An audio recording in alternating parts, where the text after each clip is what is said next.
everyone, and welcome back to Casual Climbers, the podcast by and for beginning hikers. I'm your host, Donna Patrick, and alongside me is my husband and adventure buddy, Roy. Good morning. Hello, Roy. So in this podcast, we provide you with tips, tricks, and reviews of some of the many hiking trails in the Blue Ridge Mountains region. Now, we may be unfit hikers. We are definitely unfit hikers. Barely. No, definitely. It's not maybe. Barely. Okay. But we love the outdoors, and we want to share our experiences with you. In today's full episode, we are back in the Great Smoky Mountains National Park and discuss the Jakes Creek Trail to Avent Cabin. We also have a fun fact about the Elkmont Ghost Town right there and review a nice nearby restaurant in Gatlingburg, Tennessee, Hungry Bear BBQ. What do you say, Donna? Ready to get started? Let's go.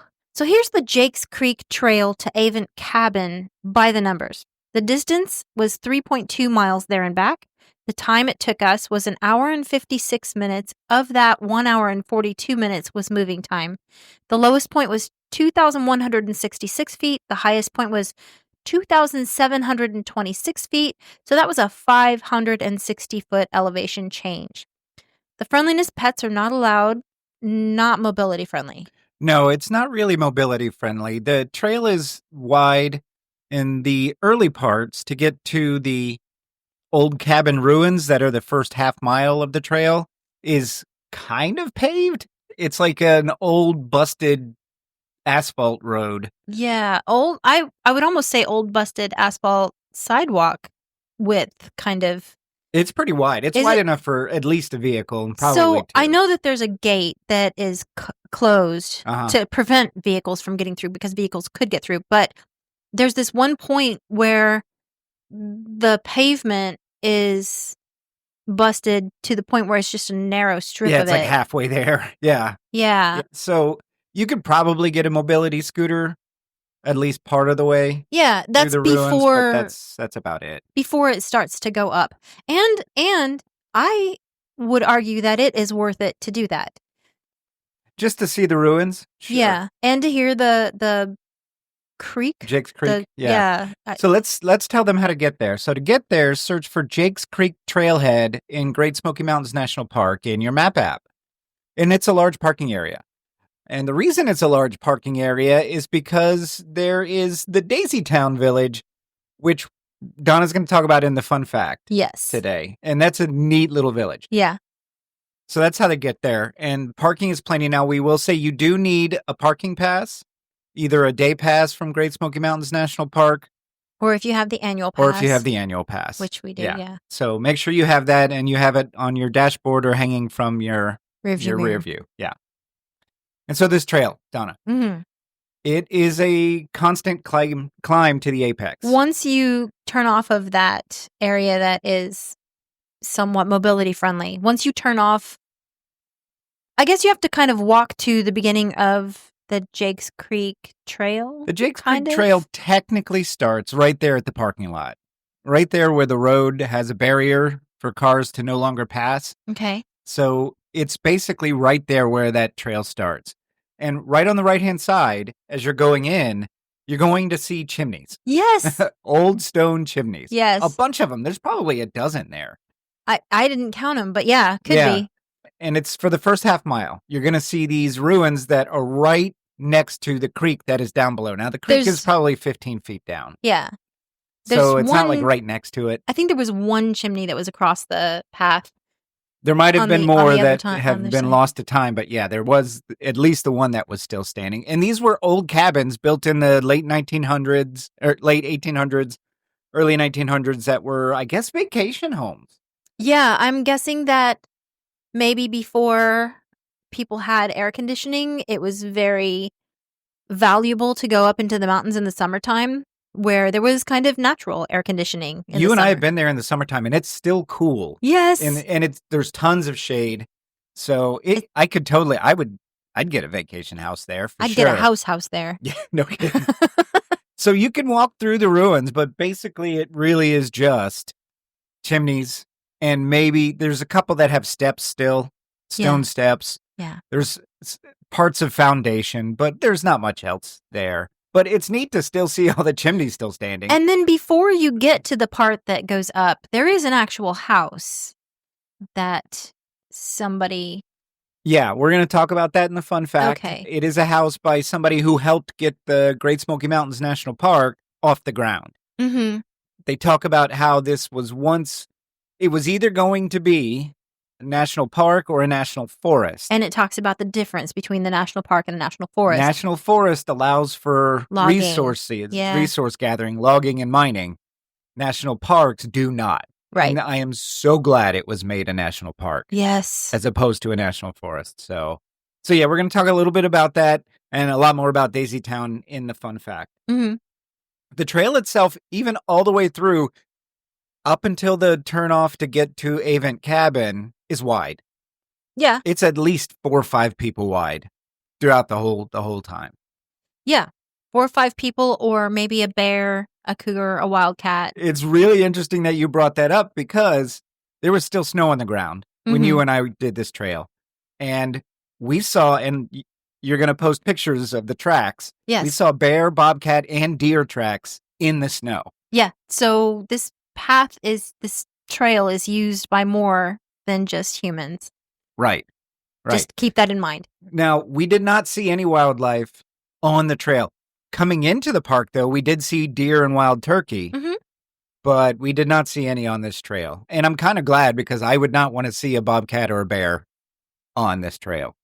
I think that they were not too far away from us, and they might have been hiding. Those tracks were fresh. And they saw us and didn't want anything to do with us, which is exactly how I want things to be. I'm a fan. Yeah. Yeah, I'm a fan. I'm glad that they let us hike the trail in peace. Agreed. The one thing that's neat about this trail, too, is Jake's Creek, which is a fairly wide creek, probably 20, 25 feet in parts. Yeah, it's hard for me to call it a creek because it's like a rushing river almost. It was moving. You can hear it almost the entire time. Yeah.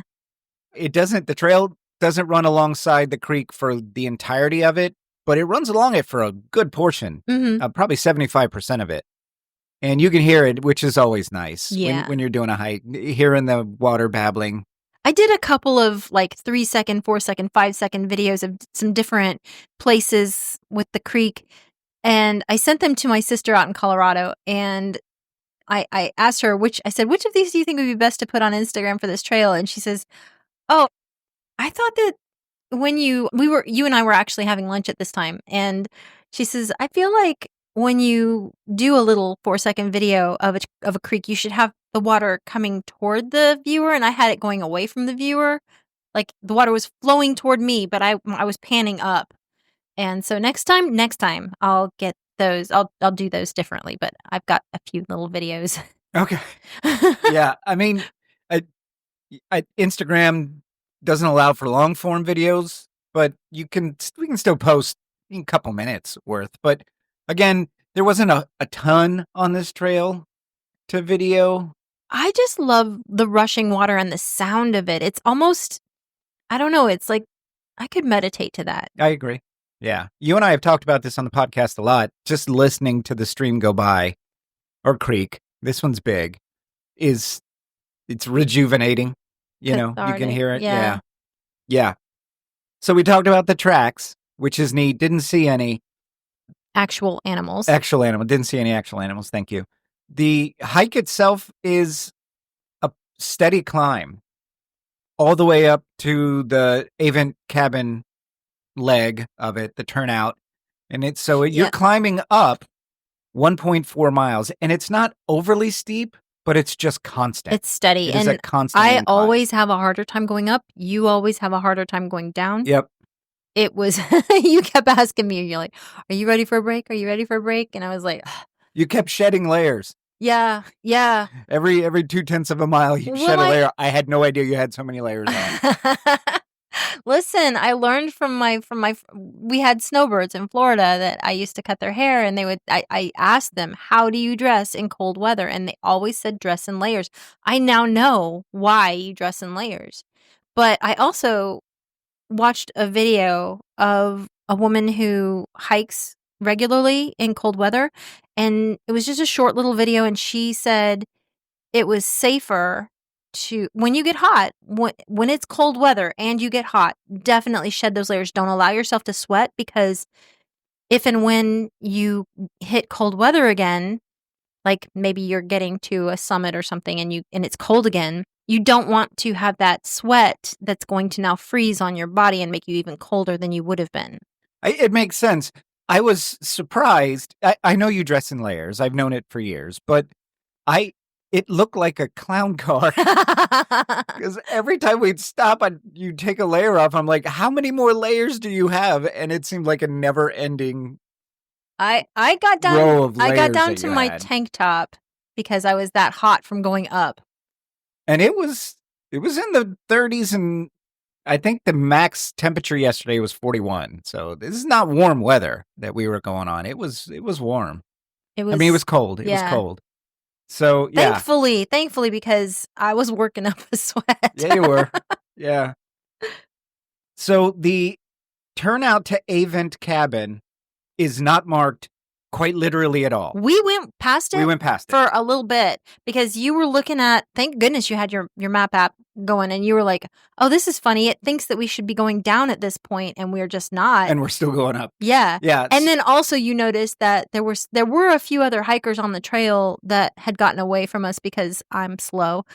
And you were noticing that we weren't seeing I didn't see their tracks their anymore. footprints. Now, they did not go to Avent Cabin because their tracks weren't there. They got off somewhere else. There's a lot of trails there. there. Are. Yeah, but there's a lot of the trails. Bear and the whatever, Bobcat or something. Yeah, it was probably a Bobcat. So the Bear and the Bobcat trails, they were still there, which made it a little bit more eerie that it was just you and me, and then fresh Bobcat and Bigger Trail. And that bear track was not a small bear track. No. It was not a small bear track.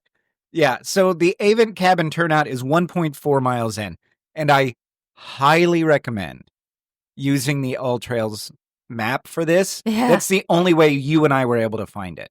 Okay, yeah, I would because agree with that. It wasn't marked in any way, and there was snow. So there are some rustic steps that go down to this part. There's only 4 of them, and then the trail is very, very narrow going to Avent Cabin, but the snow covered the steps completely. Yes. And I totally didn't see it. And here's the thing, too, is that as much as I love snow, and I love snow, when you're hiking in snow, you don't know what's under that snow. You don't know if it's a slippery surface If or it's not. a puddle that's a foot deep. Well, it's not going to be a puddle because that would... I mean, there'd be ice on top and snow would fall on top of it. Okay. So you don't know if you're stepping on that or if there's ice underneath it that you could slip. Yeah, you don't know. Yeah.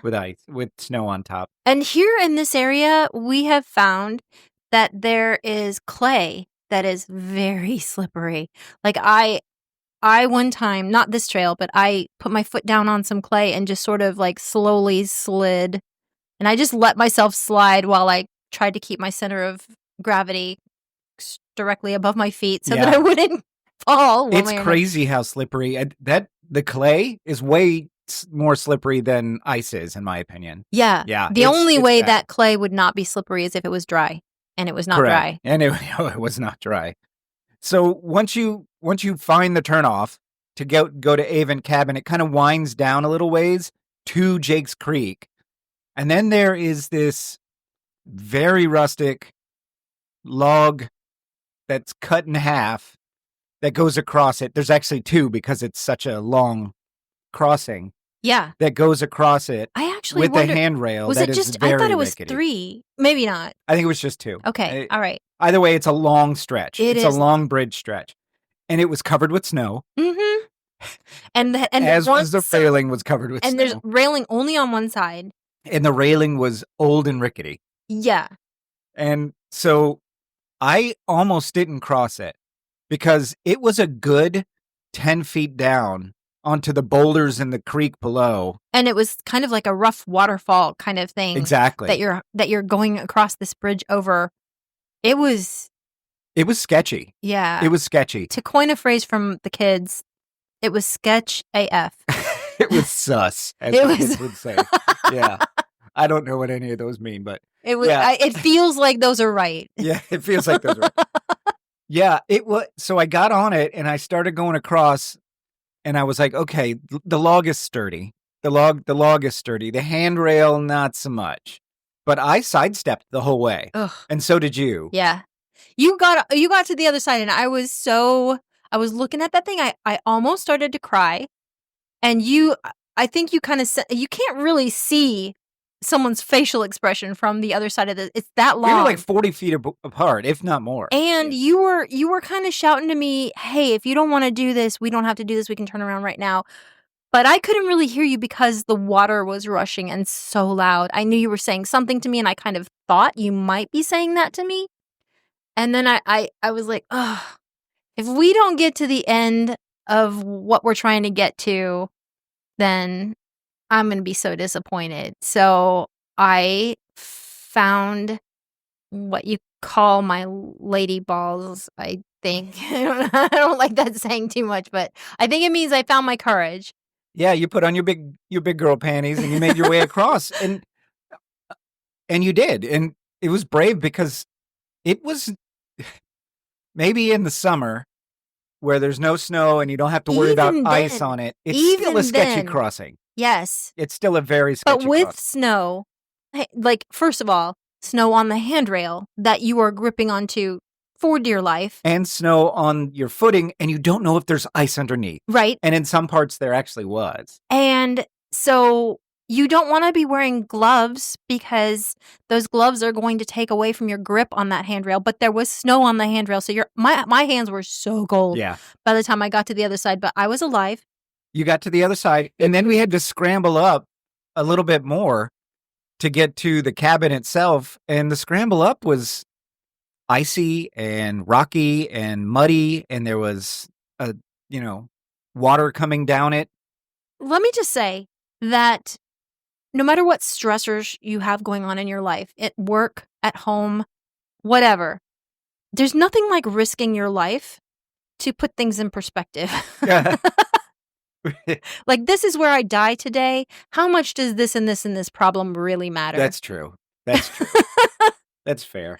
But I also don't want to make my mom and mother-in-law nervous. No, and then I'd have to carry your body out. It'd be a whole thing. You could just bury me there. It'd be a whole thing. You could just bury me there. Just dump me in the creek. I mean, if you would have fallen, you would have been in the creek. Yeah. I probably would have just caught you downstream some. Yeah. So once you get your way up to Avent Cabin, this old cabin is there where this famous artist, somewhat famous woman artist, had a summer home and she made it her studio. Unfortunately, you can't get in it.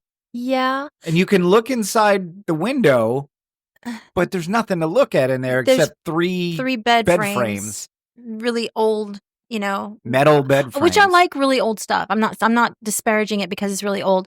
I like antique and history and all that good stuff.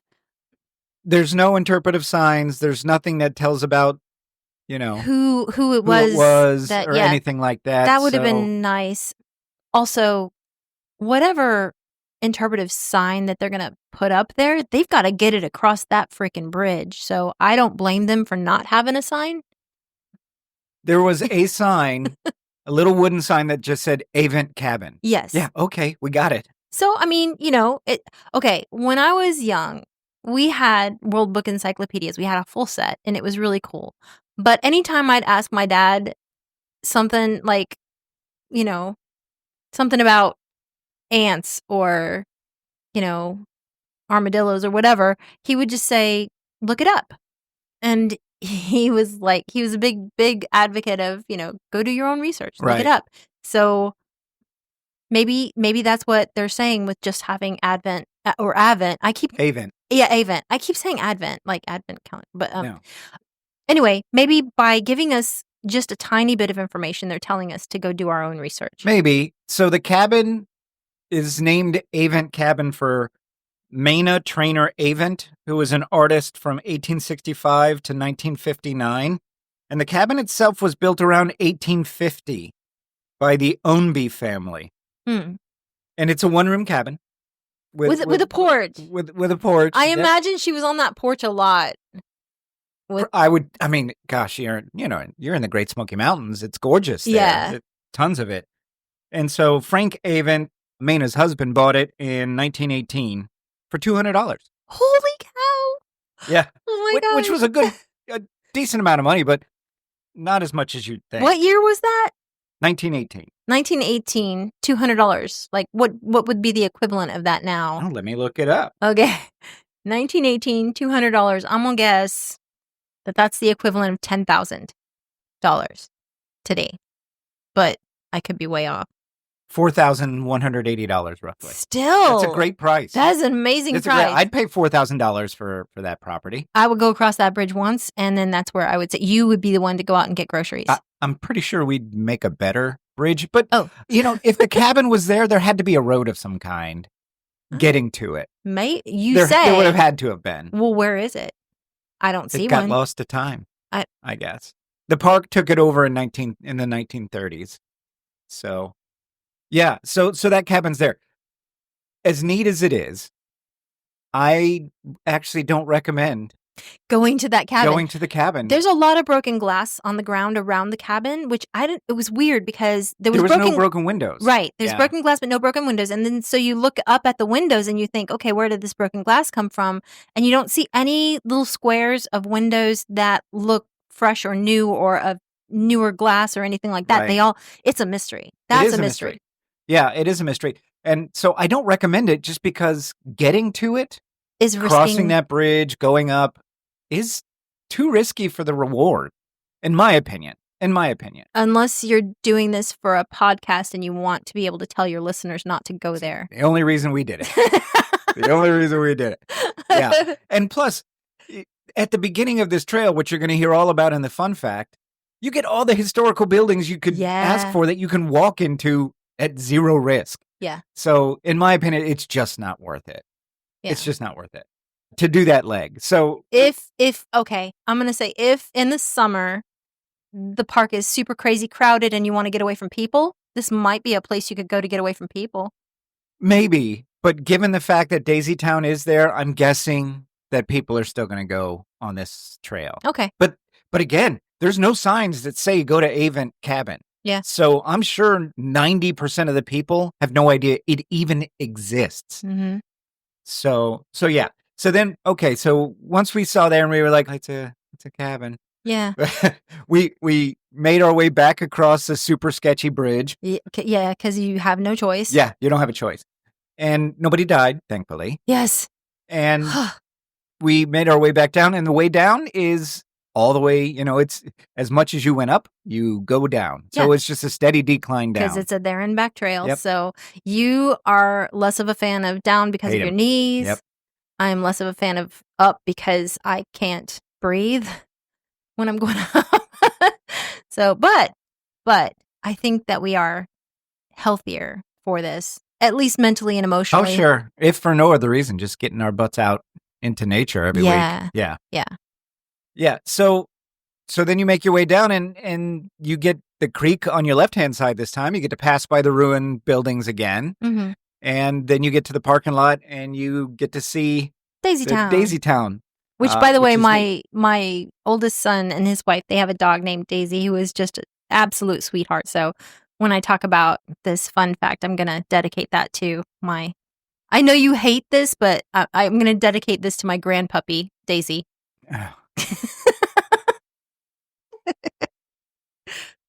I love Joe. I do. I love Joe a lot. Uh-huh. Grandpuppy. Anyway, so Donna, would you recommend this trail? I would recommend the beginning part of this trail. Jake's Creek Trail. Not to Avent Cabin, just Jake's Creek Trail. You'd recommend? Oh, goodness. Okay. I would too. I'd recommend Jake's Creek Trail, even if you keep going, because it's a mountain hike. It is a mountain hike. I think we're in February of 2025, and I think I would recommend this trail.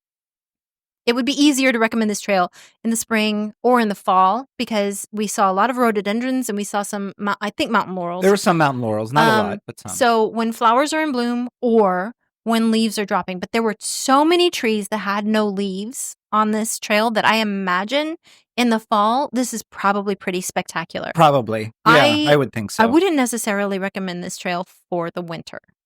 And I don't know how I'd feel about it in the summer. Yeah, because there is no access to the creek. Not that we really saw. I mean, not that we know of.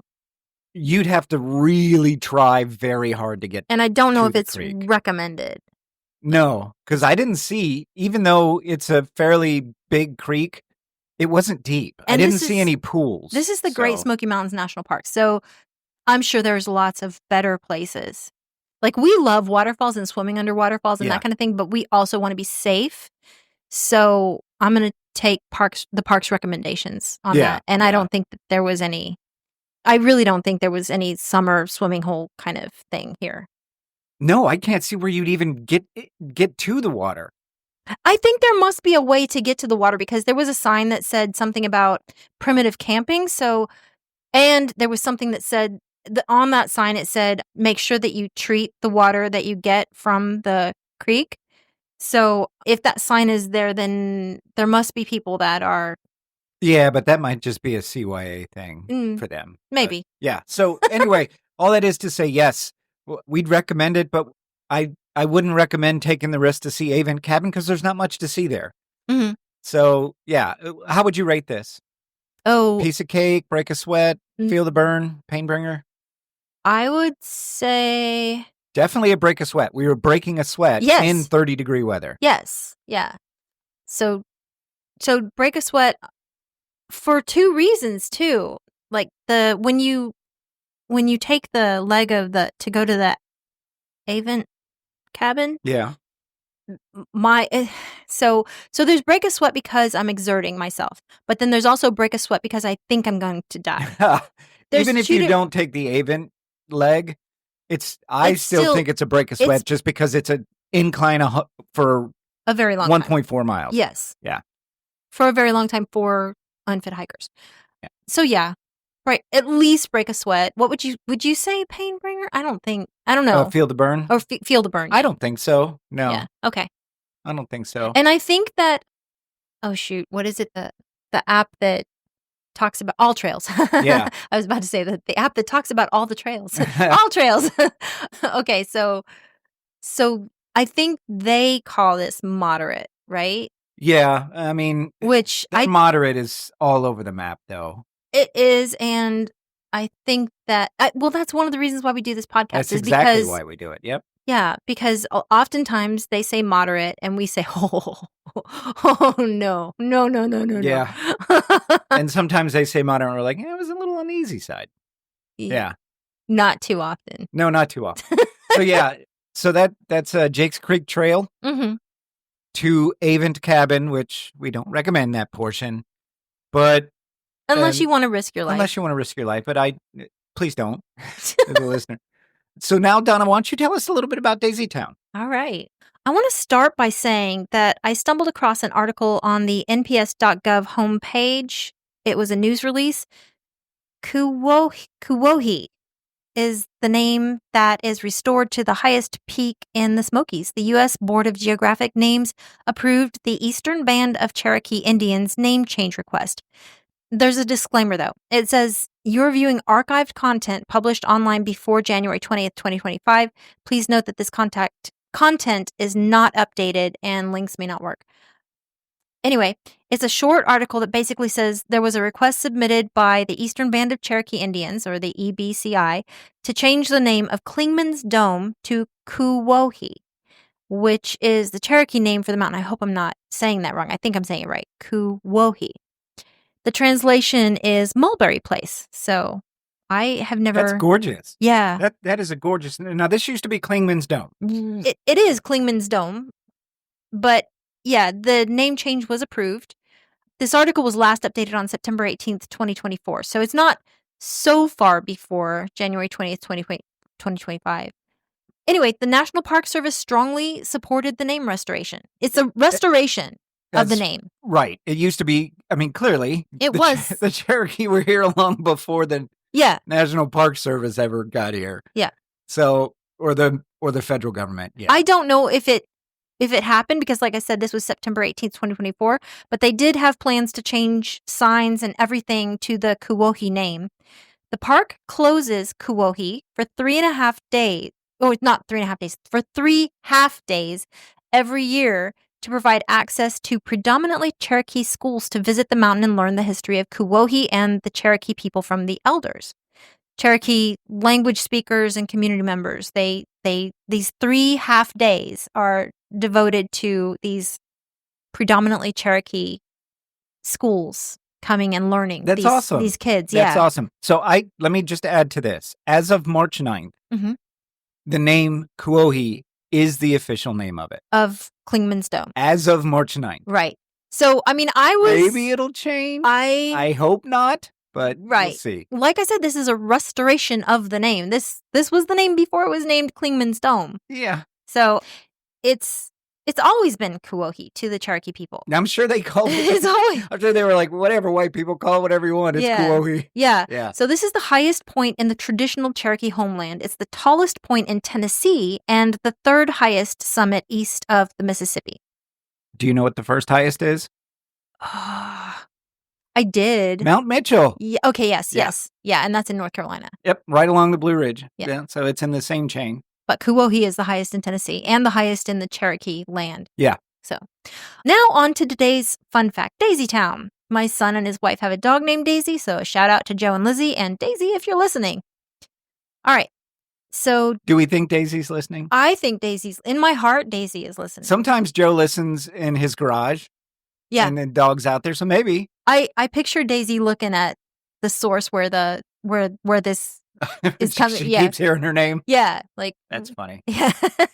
If you're out there, Daisy, you're a good girl. Yeah, you are a good girl. Okay. Daisy Town is a historic little ghost town in Elkmont, Great Smoky Mountains National Park. I wanted to research this because this is where you park when you're doing the hike that we just talked about. That's right. You park right there. So you can't park without seeing the buildings. Right. Yeah, the buildings are they're right in front of you as you pull into the parking lot. Yes. The significance of this place is that it's credited as the birthplace of tourism and some credit for it being the birthplace of the idea for the Smokies to become a national park. That's awesome. Yeah. The only standing house that you pass on the actual trail, now this is not Daisy Town, this is away from Daisy Town. Right, this is on the trail, and it we used to be be spoke about it. Part of Daisy. I think all of that used to be part of Daisy Town. I think that's right. Yeah. Yes. But so all the ruins that are the buildings that you can only see chimney stacks and foundations. And then there's for. one house that's still standing that you pass when you're hiking. And you can go in it. Yes. And we did. Yes. Yeah. So this is the only standing house that you pass. This was leased by Colonel David Chapman, the first commissioner of the Great Smoky Mountains National Park, to purchase the land for the proposed park. He was a member of the Appalachian Club, which was the group of people that created Daisy Town. Okay, so there's a plaque out in front of this house, and it talks about the difference between national parks and national forests. Huge difference. The difference is that national parks focus on strict preservation of natural areas. They want them to be unimpaired for future generations. Park rangers work for the National Park Service. National forests are managed for multiple uses, providing lumber, grazing, and minerals. Forest rangers work for the U.S. Forest Service and the Department of Agriculture. So they're both necessary, right? Yes, they are both necessary. And we do use national forest lands for logging. Mm-hmm. It's strictly regulated, at least up until March 9th. It's strictly regulated. Should be strictly regulated for because they sustainability. Exactly. Yeah. You could easily just approve grazing the whole thing. Just cut down every tree in the national forest. And in 200 years, you'll get it back if you don't touch it again. Yeah, right? So, yeah, they used to strictly regulate it to maintain sustainability. It's because I hope it's the same. Yeah, and it's because, the people from Europe came over here, and Native Americans they lived with the land sustainably. Right. But the white man came over, and I need that for buildings. Well, they killed like tons of deer or paid the Native Americans to Bison and elk were wiped out in most of the East. And then they would skin them, and then they would send the skins over to Europe, and they didn't need them. They just wanted them. And it was just profiteering. Yeah. It's profiteering. Yeah. Anyway, that's a whole nother That's a whole nother thing. Not this podcast. Right. We are an upbeat podcast, Yeah. not a So go to bed crying podcast. exactly, curl it up in the fetal position. Okay, so the historical background. This area was first settled in the mid-1800s by Gatlingburg families, but by the early 1900s, the land was bought by the second largest lumber company in the area, the Little River Lumber Company. Elkmont was the second largest town in Sevier County, Sevier. I think it's Sevier. That's how you Sevier? pronounce it? I Because, prefer to pronounce it much more pretentiously and call it Sevier, yeah, that's not how. but it is Sevier. Yeah, That's what they say. county. Yeah, because Sevierville, like, that's Sevier, VA. okay. Whatever. Anyway, My pinky's out as I'm drinking my chamomile tea. okay. All right. And you hike, sir. I just, You, okay. I'm the least pretentious person I think I know. If not, I'm in the top 5. Okay. But it's just funny to me to Yeah. call it Sevier, VA. Yeah. It's just funny. Yeah, no, it's that you're wrong though. Okay, so Elkmont was the second largest town in Sevier County in 1918. There were over 1,500 residents. Woo! It was called a company town. Boomtown. Built by the Little River Lumber Company and Railroad in 1908. So Okay. these company towns, and I'm just going to take a small tangent on this. Yeah. These company towns have been historic throughout our nation's history. And generally, they've been very bad Yeah. because the company that runs these towns, that owns the land, Yeah. also run the grocery stores, own the housing. Mhm. And so what they have historically done, and I don't know if this is the case here, but it probably is. Ugh. Railroads were terrible about it. They would own everything in the town and then pay the people But then the people with would money that can only be spent in in the town. Yeah. So they wouldn't was- get like American currency. They would get like, oh, here's some railroad bucks. Yeah.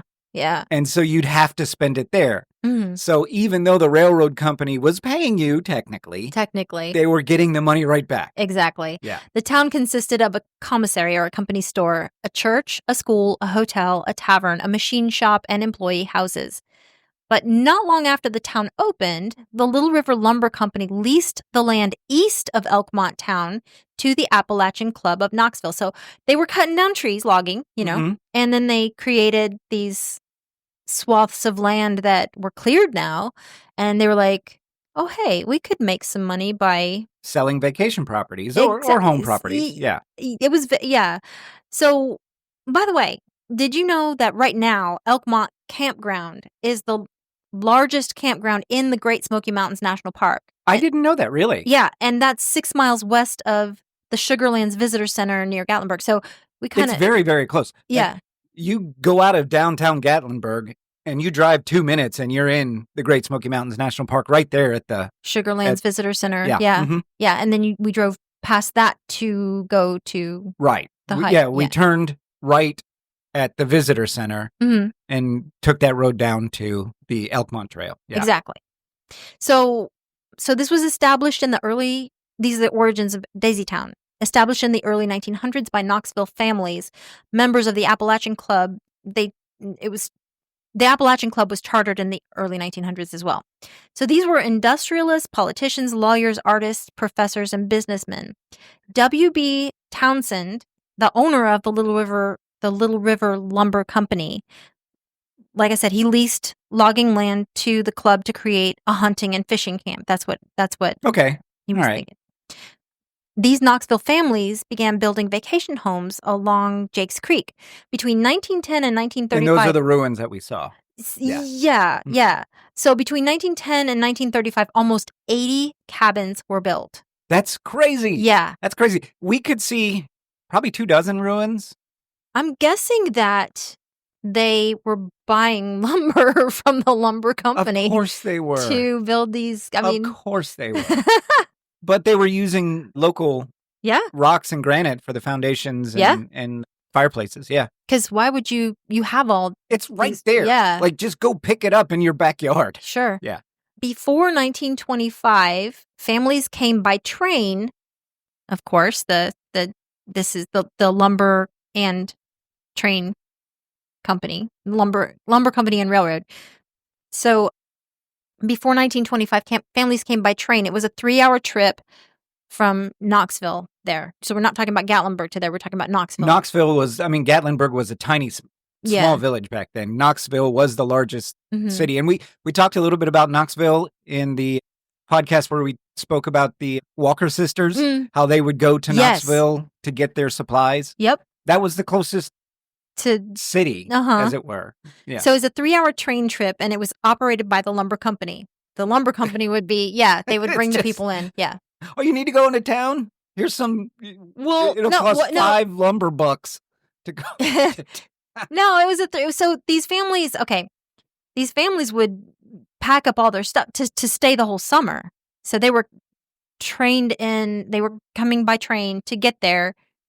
Right, but they would have to go and get supplies or whatever. I think they brought. Well, anyway, okay. So logging ended in 1925. That's when the Great Smoky Mountains National Park was becoming a thing. The Little River Lumber Company agreed to sell its holdings to the federal government to create the park. So I know that these company towns and stuff like that, I know that they made a lot of money.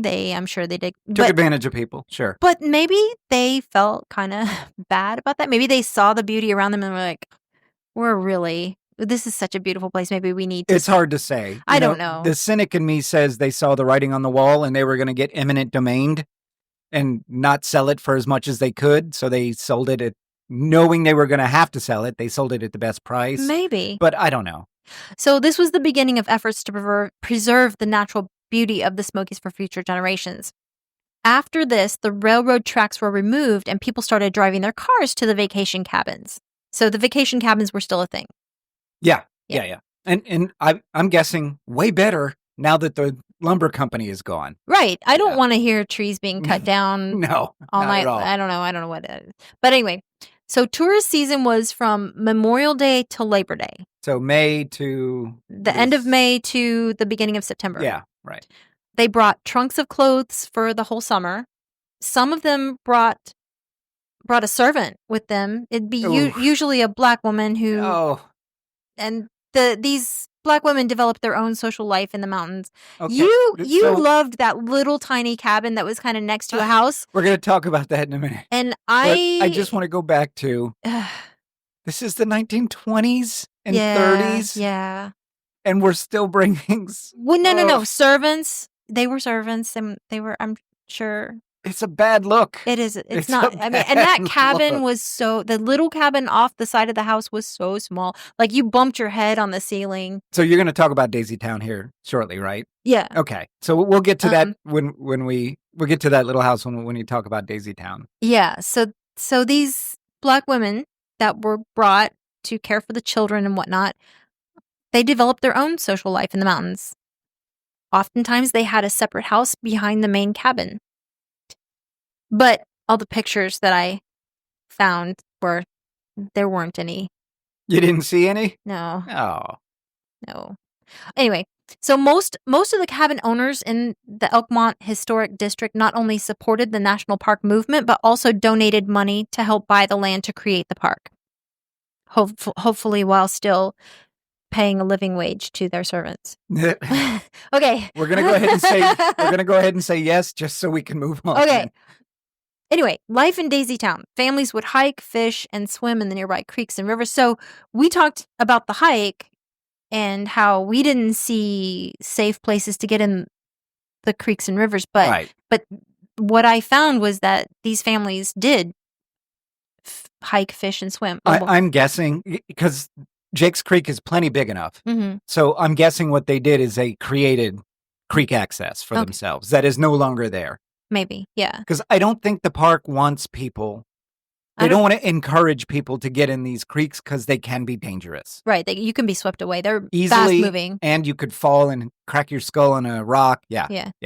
The Appalachian Clubhouse was a central hub for social events, dances, picnics, and community dinners. So you're talking about Daisy Town right now. Mm-hmm. Daisy Town is still there. Yes. All of the houses are still there, and you can go inside them now. Well, 18 of the 80 houses are still there.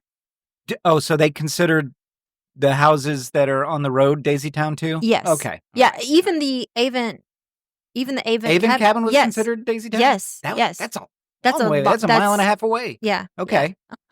But I just want the listeners to know, you can go in these 18, you said, houses, including the Appalachian Club building that is still there. You can go in and look at them and walk through them and it's see. It's so funny. It is like, so neat. And some of the doors. If you go down this one street, if you go down and you get to the clubhouse and you turn around and you start walking back, the houses are numbered like 1, 2, 3, 4. Yeah. I was surprised at, like, modern day construction. The doors are almost all the same size. External doors are the same size and internal doors are the same size. And these houses, it's a crapshoot. Yeah. Sometimes you have to go in sideways through these doors. I have a picture of you. And I am not a big man. Yeah. I had to turn sideways to go in. This door was very close quarters. But that was definitely hey, we need to make it easier to get to the kitchen. Let me just slap an 18-inch wide door here. Exactly. Yeah. It wasn't a front door or a back door or anything. It was a door from inside door. It was a door from like a living area, bedroom area into the kitchen, I think it was. Yeah. They're interesting. The construction is interesting. They didn't have modern conveniences. Families had to be self-sufficient. They cooked on wood stoves, got water from the creek, and used kerosene lamps for light. So they were roughing it. There was I saw some with electricity, definitely added on later. Yeah. Right? And some had plumbing, also definitely added on later. Right. Yeah. Efforts to preserve the historic cabins and the area are obvious. We saw, these houses are so adorable. So today, the parking lot at Jake's Creek is at the crossroads of 3 different club areas, collectively known as the Elkmont Historic District. This area preserves 18 structures, so not 18 houses. One of those structures is the clubhouse. And one of those structures is that tiny little house that is off of one of the other houses. Not big, bigger houses. Yeah, you don't bump your head on the ceiling. So this tiny little structure, there is no sign that says what it is. Mm-hmm. There is a fireplace inside. There is a tiny, tiny little, it's smaller than a normal tiny closet. It's like a pantry size. I almost would say this is a kid's playhouse except for that fireplace being there. It's probably 8 feet by 8 feet. And like I said, you are bumping your head on the ceiling. Yeah, you can't stand. I mean, I'm not tall. I'm 5'7" on a good day. And I could barely stand up straight in it. Mm. So I hope it was like kitchen. I'm hoping that would be nice for a kitchen because it's off the main house. You're not going to get heat. I guess. I don't know. I think somebody lived in there. So, there was room for a bed. That's it. Yeah. That is all there is. A twin-size bed. Okay. Brutal. So, 18 structures, 2 cemeteries, and over 100 years of stories, memories, and dreams that represent the last evidence of the tourism history of the Smokies. It is so neat to walk through. Yeah. It is so neat to walk through. And none of these houses are the same. Right. They all have their own personality. Different. Yeah. And they're painted these really cool colors.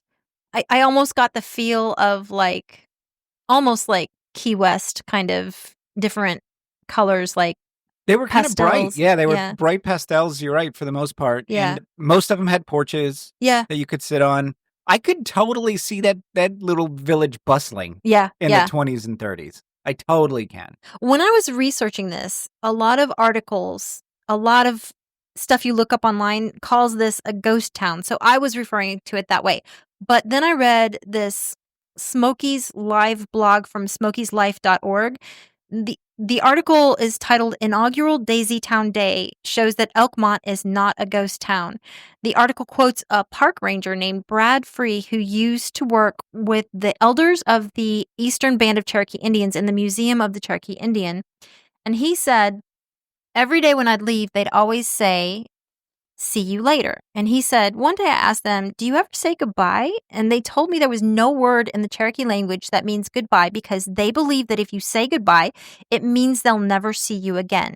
If they say "see you later," then you'll meet again either in person or in spirit. So maybe that's where the whole see you later started, from the Cherokee. Oh, that's interesting. Yeah. It'd be interesting looking up the etymology of that. Yeah. Yeah. So this guy later asked if the Cherokee believe in ghosts. They said, no, as long as we tell stories, we believe that things don't die. And this guy, Free, said, I believe that what we do in the National Park Service is tell stories. As long as we tell stories about the people who lived there, then we don't have ghost towns here. And that's what our volunteers are doing at Elkmont, telling the stories that keep the place alive. That's amazing. And Yeah. and I wholeheartedly agree with that. Yeah. Because and the Walker sisters is another perfect example of that, right? Yeah. You and I would have never heard about them Yeah. had we not done that hike. And the more we read about those Oh my God. amazing women, I love the the Walker more sisters. incredible they Yeah. are. Yeah. So if you haven't listened to that episode, go back and look it up.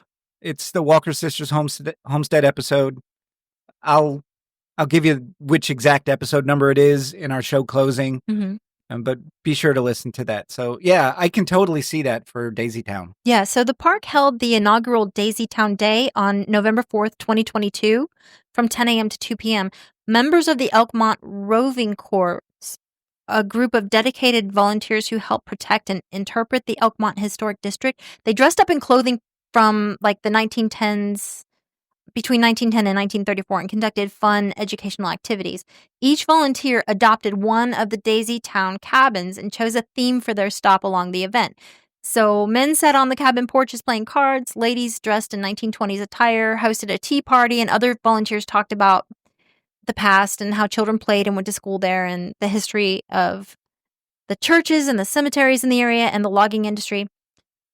In 2023 and 2024, the celebration included a 1928 home movie showing the area, and you could listen to music by the local band Wild Blue Yonder at the Appalachian Clubhouse. That's amazing. Yeah, so that's November 4th.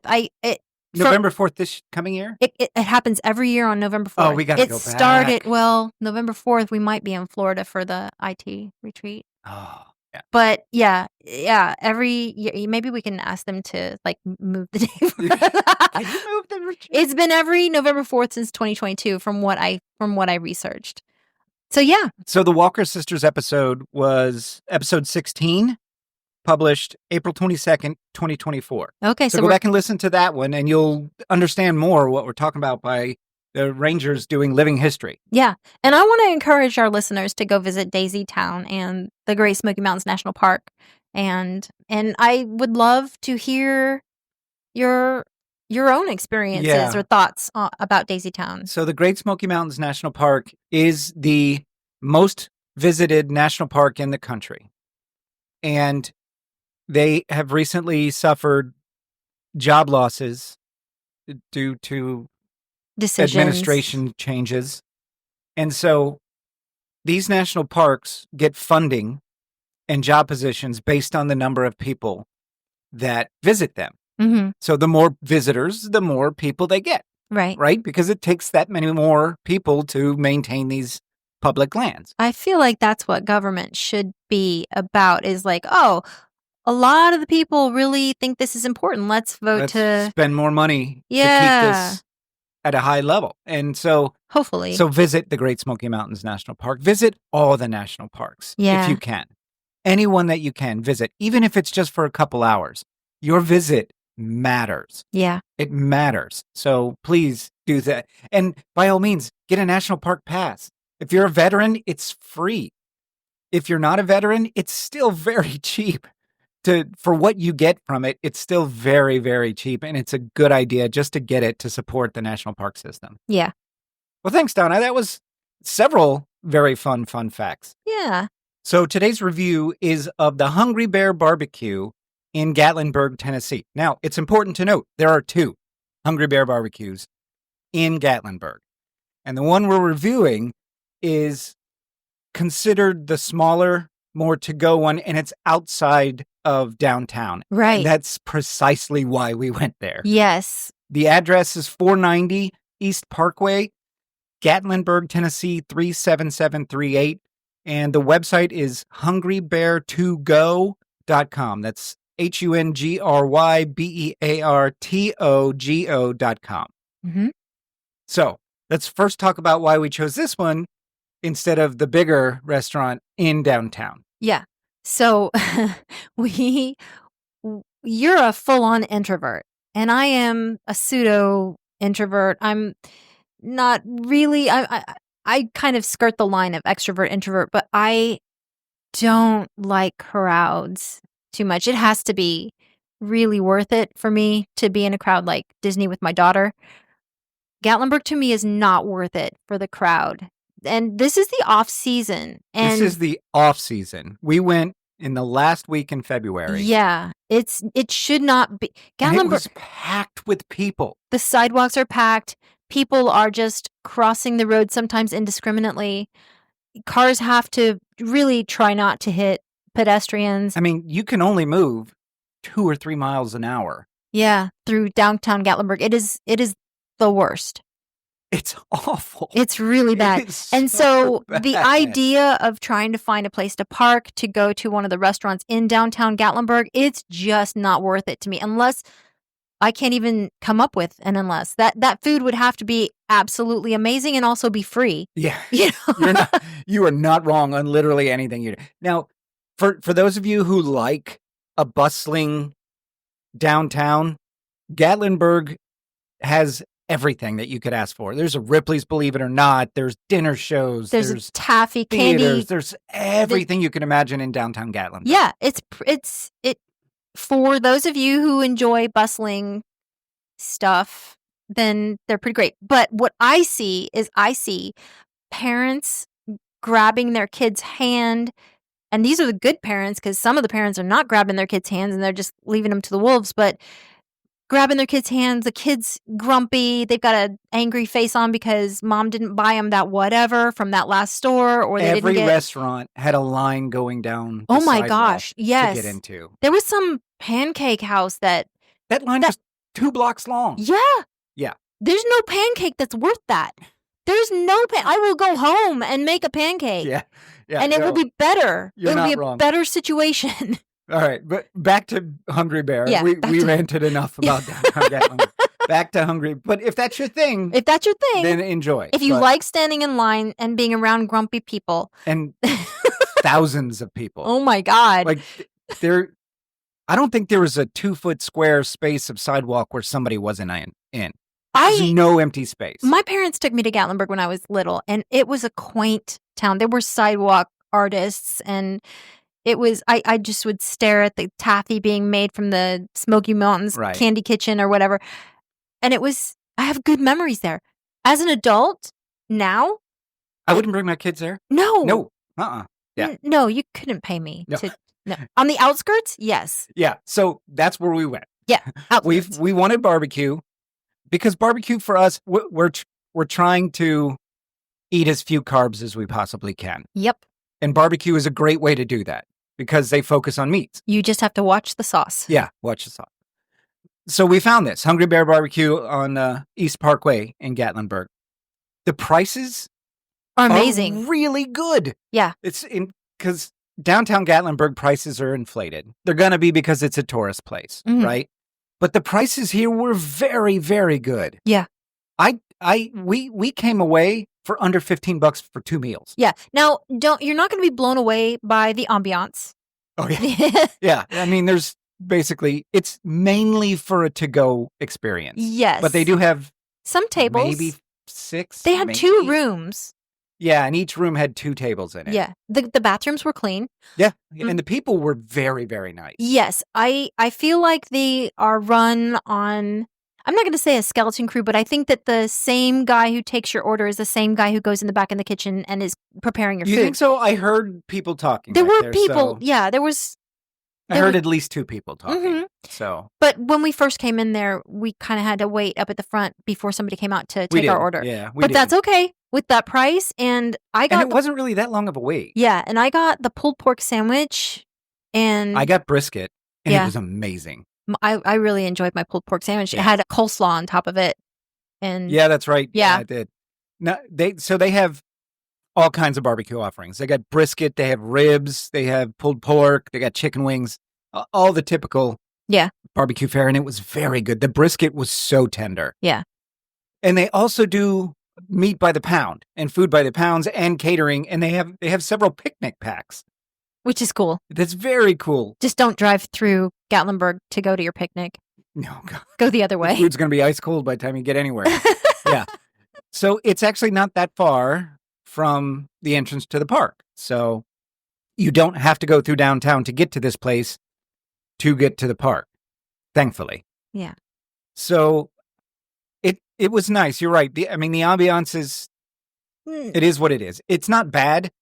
But It's clean. It's very clean. And the people were great, but you're not going to, it's not like, Don't expect tablecloths and candles on the table. Yeah, right. But the food was really good and the prices were amazing. Yes. At this place. Yeah. It was right up our alley. It was exactly up our alley. We got everything we like I said, we got out of there for under $15 and we had food left over. Mm-hmm.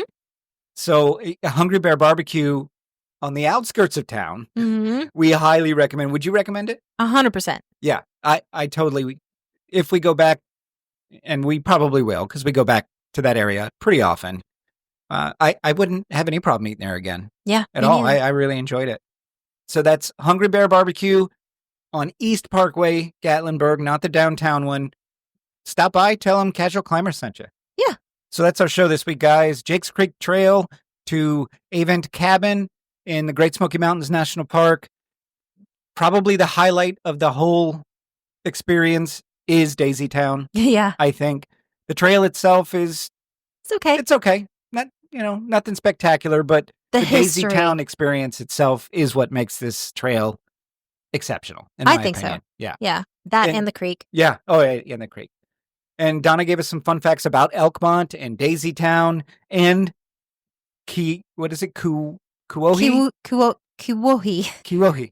I think so. Which is the restored name of the tallest mountain there in Great Smoky Mountains National Park. Yep. And we talked about Hungry Bear BBQ, a great little place on the outskirts of Gatlingburg to get good barbecue at a great price. Exactly. Thank you so much for listening. Please like us and subscribe to us in whatever podcast app you use, and be sure to leave us a review because that's how our show grows. Feel free to check out our trail photos at casualclimbers.com or on Instagram at Casual Climbers Podcast. If you have a question, comment, or just want to drop us a line, you can reach us at casualclimberspodcast@gmail.com. I have been thinking so much about that tiny little building off the main house there in Daisy Town, Donna, and I think I could live in that space. I could not. I think I could. It's small. I would be better if the ceiling was a little bit higher, but I don't know. Even that. I would get one of those beds that fold up against the wall. Yeah. Maybe futons are kind of uncomfortable, but I would get one of those. Like we had them in the Navy. They just kind of drop down off the wall. And now, are you talking about just you living there, or you and me living there? You and me. Uh-huh. We just get you'd be okay with a twin bed, right? For you and me? Yeah. No. Why? Because it's too small for two people. No, but you can have the wall side. That's so tempting. I know, right? It's so tempting. It's so tempting. And the bathroom's like 2 feet away. So convenient. Yeah. There's no windows or ventilation. At all.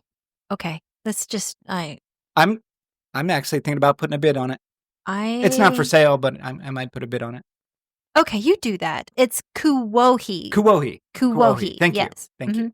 So I'm glad that the Cherokee got the Clingman's Dome name restored back to its original. Yeah. So good. So okay, Donna. So I'm gonna go get a mortgage for it. We're gonna see what we can do with that. All right. You ready? Twin bed. You and me. We'll see you out on the trail. See you on the trail.